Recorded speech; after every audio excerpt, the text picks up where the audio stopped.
Di sekitar kota alam mimpi, terdapat sebuah Tianhe. Di sini, terdapat barak Tianbing. Biasanya, para prajurit yang tidak memiliki misi ditempatkan di sini. Tianhe sangat luas, dengan bangunan-bangunan raksasa yang menggantung di atasnya. Sejumlah besar prajurit surgawi, keluar masuk. Setelah mereka, Lu Ming tinggal di sini. Tiang Wan menerima mereka dan memberi mereka tempat tinggal. Di barak, banyak prajurit surgawi melirik mereka dengan rasa ingin tahu. Prajurit surgawi ini dikumpulkan oleh Istana Surgawi selama bertahun-tahun yang tak terhitung jumlahnya, dan jumlahnya sangat banyak. Sesekali, Istana Surgawi merekrut sekelompok prajurit surgawi dari seluruh alam semesta. Pada saat yang sama, jika bertemu orang yang tepat, mereka juga akan direkrut setelah melalui banyak penyaringan. Jadi jumlah prajurit surgawi masih sangat banyak. Setelah mengatur tempat tinggal mereka, Tiang Wan pergi. Udara di sini sungguh kuat. Di sebuah ruangan yang luas, Lu Ming duduk bersila, merasakan udara segar dan mendesah. Intensitas udara di sini bahkan sebanding dengan bintang induk naga yang sedang pulih. Belum lagi hal lain, lingkungan kultivasi seperti inilah yang membuat orang bersemangat.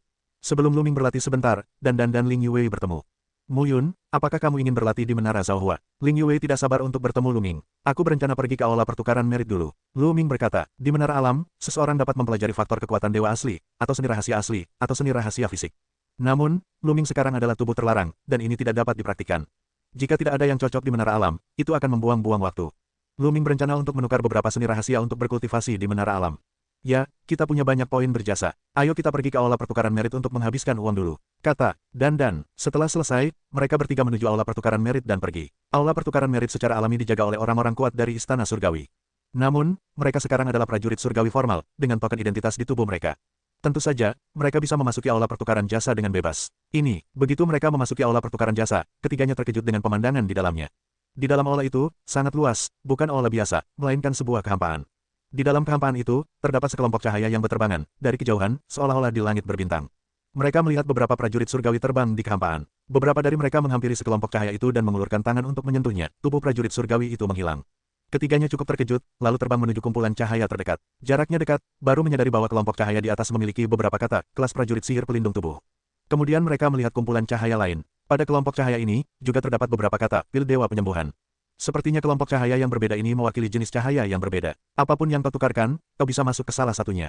Dalam cahaya ini, seharusnya ada lubang lain. Analisis Ling Yuwei, Lu Ming dan juga mengangguk. Kemudian, beberapa orang bubar dan mulai mencari klasifikasi yang mereka butuhkan. Lu Ming memeriksanya satu per satu. Yang ia butuhkan adalah seni rahasia, semua jenis seni rahasia. Sedangkan sisanya, ia tidak membutuhkannya untuk saat ini. Misalnya, Shenbing dan Shendan tidak diperlukan untuk saat ini. Ia ingin menukar beberapa rahasia umum, atau 3000 rahasia kuno. Lu Ming memeriksanya satu per satu. Sihir dan seni rahasia, rahasia kecepatan, ... Lu Ming menemukan beberapa gugus cahaya berturut-turut, merekam beberapa seni rahasia. Bukankah kau punya 3000 rahasia kuno? Lu Ming mencarinya satu per satu. Setelah beberapa saat, 3000 rahasia kuno. Tiba-tiba, sekelompok cahaya terpantul di mata Lu Ming. Benar-benar ada 3000 misteri kuno. Masuk dan lihatlah. Lu Ming mengulurkan tangannya. Ketika jari-jarinya menyentuh cahaya, tubuhnya menyusut dengan cepat. Sesaat kemudian, ia bergegas masuk ke dalam cahaya dan menghilang. Sesaat kemudian, sosok Lu Ming muncul di sebuah aula. Di aula ini, terdapat banyak kartu giok yang tergantung di udara. Jika diamati lebih dekat, terdapat lebih dari 1000 jimat giok. Setiap rune giok memiliki beberapa informasi di dalamnya. Air mata besar, kehancuran besar, penciptaan besar, ... Berbagai misteri kuno yang agung terpantul di mata Lu Ming. Semuanya adalah misteri kuno. Setiap jenis jimat giok adalah sejenis seni rahasia kuno. Lu Ming merasakan jantungnya berdebar kencang. Ada begitu banyak rahasia kuno. Ada lebih dari 1000 jenis. Ia berusaha sekuat tenaga, dan sekarang hanya ada 3 jenis seni rahasia kuno yang agung. Ada lebih dari 1000 jenis seni rahasia kuno di sini. Ini adalah Istana Surgawi. Begitu kaya sehingga melampaui kekuatan lain di alam semesta. Lihatlah betapa banyak pahala yang dibutuhkan. Lu Ming mengamati dengan saksama. Teknik merobek yang hebat, pertukaran 100.000 poin jasa. Kehancuran massal, 300.000 poin jasa. Karya agung, 1.000.000 poin jasa. ... Melihat bagian belakangnya, wajah Lu Ming berubah menjadi hijau. Luka besar tidak masalah. Selama 100.000 poin jasa, seni penciptaan agung membutuhkan 1.000.000 poin jasa. Ini benar-benar agak menakutkan. Kau tahu, ini hanya masalah menukar uang dengan masa lalu. Apakah kau bisa berkultivasi dengan sukses atau tidak adalah masalah dua hal. Penciptaan agung, 3000 misteri kuno, 100 teratas. Lu Ming melihat baris pengantar lain. Sepertinya ada 3000 seni rahasia kuno, yang dapat dibagi menjadi tingkat tinggi dan rendah. Pikir Lu Ming. Lu Ming memandang masa lalu dengan berbagai cara. Lu Ming benar-benar melihat teknik angin roh agung, teknik pedang sihir agung, dan teknik fragmentasi agung. Harga fragmentasi agung sama dengan luka besar, keduanya 100.000 poin jasa. Pedang sihir lebih mahal, 120.000. Teknik angin roh agung membutuhkan 200.000 poin jasa. Lu Ming tahu bahwa Da Feng Feng memang lebih misterius. Teknik ini tidak hanya memiliki kekuatan untuk menyerang, tetapi juga dapat meningkatkan kecepatan. Teknik ini lebih mahal dan lebih umum. Keterampilan angin roh agung hanya membutuhkan 200.000 yuan, dan seni penciptaan agung membutuhkan 1 juta yuan, yang sangat berbeda. Lu Ming menghela napas. Ia mendapati bahwa poin jasanya paling banyak hanya dapat ditukar dengan semacam seni rahasia kuno terendah. Yang mana yang harus ditukar? Lu Ming mengerutkan kening. Sangat sulit untuk memilih. Lu Ming tidak mempertimbangkan teknik serangan dan penghancuran seperti tebasan besar dan penghancuran besar. Karena tumpang tindih dengan apa yang telah dikuasainya, bahkan jika ia telah berlatih, kekuatan tempurnya tidak akan meningkat pesat. Aku benar-benar ingin memilih jurus yang hebat. Lu Ming menatap sebuah jimat giok. Jimat giok ini adalah teknik jurus yang hebat. Setelah kultivasinya berhasil, tubuh dapat bergerak bebas di langit berbintang, yang jauh lebih cepat dan lebih misterius daripada meluncurkan susunan transmisi yang terukir di tubuh. Bahkan ketika mencapai level puncak, ia dapat mengendalikan serangan orang lain, dan bahkan menggerakkan bintang-bintang di langit untuk menyerang musuh. Singkatnya, efek magisnya tak terbatas, yang jauh lebih misterius daripada arus teknik angin Dewa Agung. Namun, harga pertukarannya sangat mahal. Teknik ini juga membutuhkan 1.000.000 poin merit, seperti halnya alkimia agung. Jurus agung membutuhkan 1.000.000 poin jasa. Lu Ming hanya bisa menatap angka ini. Hingga saat ini, Lu Ming benar-benar menyadari pentingnya poin jasa. Sebelumnya, meskipun petugas surgawi mengatakan betapa pentingnya poin jasa dan berapa banyak harta yang bisa ditukar, mereka hanya mendengarnya, tetapi tidak merasakannya secara langsung. Sekarang, ketika harta yang sesungguhnya ada di depan mata, tetapi tidak bisa dimiliki, mereka baru bisa merasakan pentingnya poin jasa. Poin jasa, aku ingin poin jasa. Lu Ming meraung dalam hati. Melihat 3.000 rahasia kuno itu, matanya memerah. Akhirnya, Lu Ming memilih sebuah rahasia kuno agung, yang disebut perbudakan agung. Sesuai namanya, teknik perbudakan agung dapat mengikat musuh dan membantai mereka seperti ikan di papan. Meskipun daya serangnya tidak besar, kekuatan tambahannya sangat kuat. Jika digunakan dengan baik, itu adalah jurus pembunuh yang hebat. Perbudakan agung membutuhkan 120.000 poin jasa. Lu Ming mengeluarkan token identitasnya dan berkata kepada kehampaan, aku menukarnya dengan teknik perbudakan agung. Sua, token identitas di tangannya melesat dan terbang menuju jimat giok teknik perbudakan agung. Keduanya bertabrakan. Kemudian, token identitas dan jimat giok teknik perbudakan agung terbang kembali ke Lu Ming, dan Lu Ming menggenggamnya. Setelah memindai token identitas dengan cepat, ia melihat poin-poin jasanya menjadi seperti ini, 1.235.673.567. Poin pertama adalah jumlah total jasa yang terkumpul, dan poin terakhir adalah jumlah yang tersisa. Tiba-tiba, hanya tersisa sedikit. Lu Ming merasa sakit hati sejenak, lalu dengan cepat melihat jimat giok teknik perbudakan agung. Aku beri kau waktu 3 jam untuk menuliskan teknik perbudakan agung. Pada saat ini, sebuah suara tua tiba-tiba terdengar di telinga Lu Ming. Hati Lu Ming berdebar kencang, menyadari bahwa ini adalah penjaga aula pertukaran jasa. Orang sekuat itu, alamnya sungguh tak terduga. Lu Ming segera mulai mengingat. Namun, menurut ingatan Lu Ming saat ini, tidak butuh 3 jam untuk menuliskan teknik perbudakan yang hebat. Lu Ming hanya butuh beberapa saat untuk menuliskan teknik perbudakan yang hebat. Setelah mengamatinya lagi dan memastikan bahwa tekniknya tidak buruk, Lu Ming berkata, Guru, saya sudah menuliskannya. Sua, rune giok teknik perbudakan yang hebat itu terbang keluar lagi dan melayang di udara. Berhenti, Lu Ming tergerak. Saat berikutnya, tubuhnya menarik diri dari ruang ini dan muncul kembali di luar lingkup cahaya. Masih ada lebih dari 3.000 poin pahala tersisa. Apa yang harus kupilih? Pergi dan lihat jurus rahasia lainnya. Hati Lu Ming tergerak, lalu ia memilih bola cahaya bertuliskan, rahasia pertahanan, dan memasukinya. Di dalam bola cahaya itu, terdapat sebuah ruangan batu yang sangat besar. Di dalam ruangan batu tersebut, terdapat rak-rak besar, rak-rak, dan simbol-simbol giok. Di bawah jimat giok tersebut, terdapat juga tanda-tanda yang menunjukkan jenis jurus rahasia ini dan apa efeknya. Tidak diragukan lagi bahwa ini adalah jurus pertahanan umum. Pengetahuan spiritual Lu Ming tersapu, dan ia terkejut karena jumlahnya terlalu banyak, yaitu lebih dari 100.000 buah. Dengan kata lain, ada 100.000 jenis jurus rahasia di sini. Ini hanyalah jurus rahasia pertahanan, belum termasuk jenis lainnya. Lu Ming terkesima. Istana surgawi telah menguasai alam semesta selama bertahun-tahun yang tak berujung. Koleksinya terlalu kaya. Lu Ming telah mengumpulkan hingga saat ini, hanya ada 1.300 jenis jurus rahasia umum. 100 pahala dan 1 jurus rahasia. Kemudian, Lu Ming menyadari bahwa harga semua teknik rahasia ini sama, semuanya 100 poin merit. Ngomong-ngomong, 100 poin merit, sebuah teknik rahasia biasa, juga sangat mahal. Perlu diketahui, di alam semesta yang gelap, untuk membunuh dewa biasa dari iblis berat, nilai merit yang diperoleh hanya sedikit. Kita perlu membunuh 100 iblis biasa dari kaisar biasa untuk ditukar dengan teknik rahasia biasa. Sejujurnya, lebih murah membelinya di luar. Hanya saja, kita tidak bisa membeli teknik rahasia sebanyak itu di luar. Masih ada lebih dari 3.000 poin merit yang tersisa, yang hanya bisa ditukar dengan lebih dari 30 teknik rahasia biasa. Tidak ada gunanya. Mari kita lihat yang lain dulu. Lu Ming menarik diri dari bola cahaya dan terus mengamati. Lu Ming terpesona oleh berbagai klasifikasi. Semua jenis senyao, sen dan semua jenis material aneh. Klasifikasi Senbing yang rusak. Tiba-tiba, Lu Ming melihat sebuah klasifikasi, dan matanya sedikit berkedip. Dia tidak tertarik. Jika bola ingin tumbuh dan berevolusi, ia membutuhkan banyak logam, semua jenis senjata sihir. Namun, harga Senbing yang utuh sangat mahal, sementara yang rusak jelas sangat murah. Saya tidak menyangka balai pertukaran merit bahkan bisa menukar prajurit yang rusak. Lu Ming memasuki kelompok cahaya, dan kemudian seolah memasuki langit berbintang yang lain. Ini adalah kehampaan. Di dalam kehampaan, terdapat banyak sekali prajurit sihir. Lebih tepatnya, mereka adalah prajurit yang rusak. Melihat ke masa lalu, saya tidak tahu berapa banyak jenis dan keping yang ada. Senjata-senjata sihir ini semuanya tidak lengkap, seperti pedang emas, hanya tersisa setengahnya. Sebuah tombak gelap, dengan seekor naga di posisinya, hanya tersisa setengahnya. Semua prajurit sihir itu tidak lengkap, dan mereka tidak memiliki jejak spiritualitas, dan spiritualitas mereka telah habis sepenuhnya. Oleh karena itu, mereka meletakkannya di sini. Jika masih ada spiritualitas, mungkin ahli pemurnian senjata Tiangong dapat memperbaikinya. Ada garis pada prajurit-prajurit yang rusak ini, yang menunjukkan harga yang akan ditukar. Prajurit-prajurit yang rusak ini murah. Lu Ming mendongak. Harga senjata-senjata sihir yang rusak ini serendah 1 poin merit, dan beberapa poin lebih tinggi.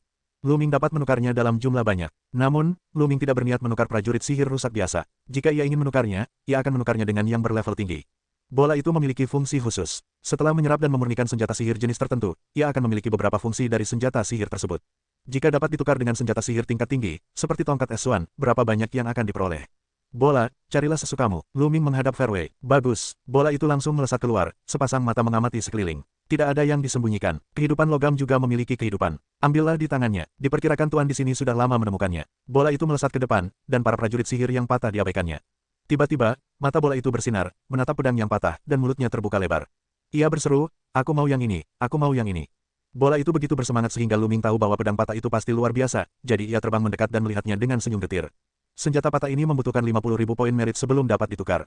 Baiklah, bola, lihat yang lain. Lu Ming tersenyum canggung. Bola itu hanya bisa pergi untuk melihat yang lain, lalu terbuka. Bola itu melihat beberapa keping prajurit sihir yang patah, tetapi Lu Ming tidak mampu untuk menukarnya.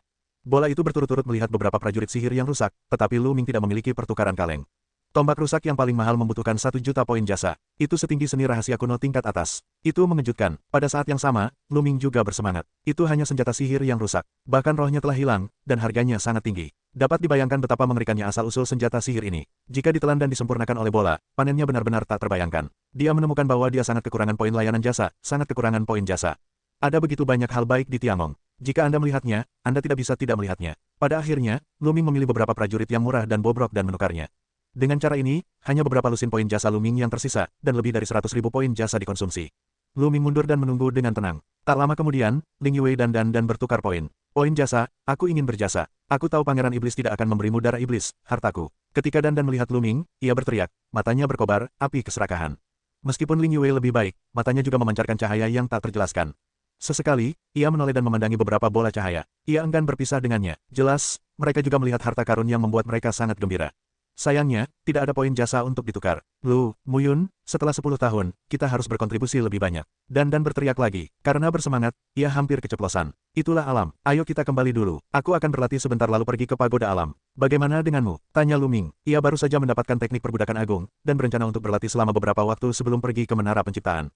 Ngomong-ngomong, hanya 3 tahun untuk memasuki menara. Jika kau ingin masuk nanti, kau harus menghabiskan beberapa poin prestasi.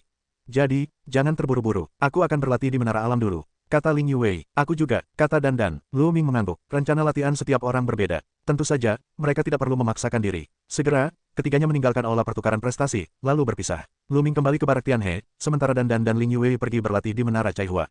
Setelah kembali ke barak, Lu Ming melahap semua prajurit sihir rusak yang telah ditukarnya dengan bola dot dan dia mengeluarkan teknik perbudakan besar dan mempraktikannya. Tingkat kesulitan kultivasi teknik pengikatan agung mirip dengan teknik fragmentasi agung dan teknik pedang sihir agung. Seiring peningkatan kultivasinya, kekuatan tabu Lu Ming terus bertransformasi. Pemahamannya semakin kuat, dan pemahamannya terhadap berbagai teknik rahasia semakin cepat. Selama 2 tahun terbelenggu, kultivasi Lu Ming tidak akan banyak membantu. Selama 2 tahun ini, ia hidup tenang dan tidak ada yang mengganggunya. Meskipun para malaikat sangat membenci Lu Ming dan ingin membunuhnya, ada peraturan di Istana Surgawi yang melarang siapapun melanggar aturan surga. Setelah teknik pengikatan agung diperkenalkan, Lu Ming bangkit dan pergi ke Menara Keberuntungan. Menara Keberuntungan terbagi menjadi 7 tingkat. Ia adalah prajurit surgawi tingkat 2 dan dapat memasuki tingkat kedua. Tingkat kedua lebih baik daripada tingkat pertama. Setelah diverifikasi dengan token identitasnya, Lu Ming berhasil memasuki lantai 2 menara. Begitu memasuki lantai 2 menara Caihua, Lu Ming muncul di sebuah jembatan. Ini adalah jembatan batu yang memanjang ke depan, dan di sekitar jembatan batu tersebut terdapat kehampaan. Kehampaan yang tak berujung. Lu Ming berjalan menyusuri jembatan batu tersebut. Setelah berjalan sekitar setengah jam, sebuah tangga batu muncul di sisi jembatan batu, menuju kehampaan di bawahnya. Kehampaan di sini sangat aneh. Sepertinya ada kekuatan misterius yang menghalangi pandangan Lu Ming, sehingga ia tidak dapat melihat terlalu jauh. Jadi ia melihat ke bawah dan tidak dapat melihat ujung tangga batu tersebut. Sepertinya tangga itu memanjang ke tempat yang jauh. Di bawah tangga batu ini, seharusnya ada tempat penciptaan. Turunlah dan lihatlah. Setelah berpikir sejenak, Lu Ming menuruni tangga batu tersebut, setidaknya puluhan ribu anak tangga. Lu Ming sampai di ujungnya dan tiba di sebuah tanah datar. Begitu ia menginjakkan kaki di tanah, Lu Ming merasakan ada napas berat seperti gunung yang datang dari depan. Napas ini, kuno dan purba, seperti napas awal mula alam semesta. Lu Ming sangat akrab dengan jenis napas ini, yang jelas merupakan napas para dewa primitif. Napas dewa-dewa primitif terhampar di hadapanku, dan rasanya sangat kaya. Lu Ming sangat penasaran dan melangkah maju dengan cepat. Semakin jauh ke depan, semakin kuat aroma dewa-dewa primitif itu. Lu Ming pernah hidup di dunia dewa-dewa primitif, memasuki tempat para dewa primitif dibiarkan, dan merasakan napas itu secara langsung. Saat itu, Lu Ming membutuhkan bantuan peti mati tembaga untuk menahan napas semacam itu. Saat ini, Lu Ming merasa bahwa aura para dewa primitif di sini tampaknya mulai menyamai tempat para dewa primitif dibesarkan. Namun, kultivasi Luming sekarang jauh lebih kuat daripada sebelumnya, dan ia telah mampu melawan dengan kekuatannya sendiri. Sedikit lebih jauh, Luming menemukan banyak prajurit surgawi duduk di dinding atas tanah. Prajurit surgawi ini, semuanya mengenakan baju besi perak bertatakan emas, jelas kelas 2. Mereka bersinar dan berlatih dengan sepenuh hati. Dengan bantuan aura para dewa primitif, kita dapat memahami faktor kekuatan dewa asli, atau seni rahasia asli. Pikir Luming, aura para dewa primitif terlalu kuat di sini. Ini adalah tempat terbaik untuk mengembangkan faktor kekuatan dewa asli atau seni rahasia asli. Di dinasti suci Taixu, mereka semua menggunakan para dewa primitif untuk memahami faktor kekuatan dewa asli atau seni rahasia asli. Para dewa primitif mengandung daging dan tulang darah para dewa primitif dan memiliki aroma para dewa primitif. Namun, aura para dewa primitif tidak dapat dibandingkan dengan di sini. Jika berlatih di sini, faktor kekuatan dewa asli atau seni rahasia asli pasti bisa ditingkatkan dengan cepat. Wajar jika 1 dari 3 tahun berlatih di sini telah mencapai terobosan besar. Pantas saja ini sebuah kesempatan, sebuah keberuntungan. Apa yang ada di depanmu? Bagaimana mungkin ada napas roh primitif sekuat itu? Luming mengangkat matanya dan menatap ke depan. Sayangnya, ada kekuatan misterius di depannya yang menghalangi pandangannya. Ia tidak bisa melihat jauh. Hal ini membuat Luming penasaran dan ingin mencari tahu. Luming terus bergerak maju. Luming menyadari bahwa semakin maju, semakin kuat aura dewa primitif, tetapi tekanannya juga meningkat. Oleh karena itu, semakin maju, semakin sedikit jumlah prajurit surgawi. Luming juga merasakan tekanan yang mengerikan, seolah-olah ia berjalan dengan beberapa planet di punggungnya. Namun, ketika ia menggunakan kekuatan tabu, ia dapat dengan mudah menahan tekanan tersebut.